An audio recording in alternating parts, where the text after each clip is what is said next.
Hello smart viewers, welcome to this channel again, DET Practical English Teaching.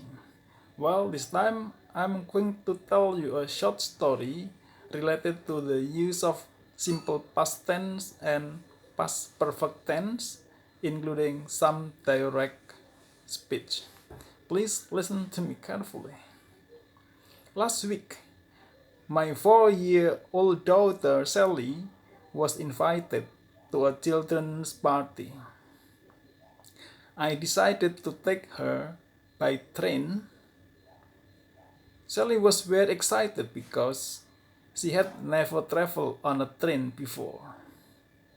Sally sat near the window and asked a lot of questions about what she saw. Suddenly, a middle-aged lady came into our compartment. She sat opposite Sally.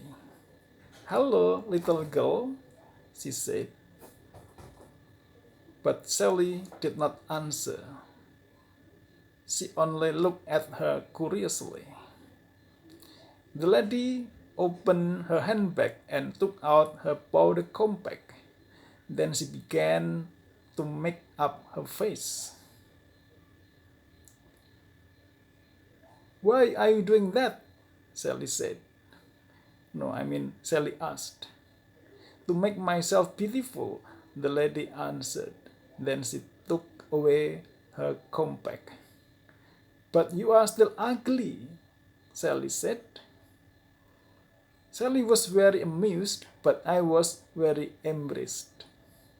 Okay, it's interesting, right? Well, hopefully this video is very useful for you. And if you like this video, please subscribe, give comment, and share. Thanks a lot for watching. See you in the next video. Bye bye.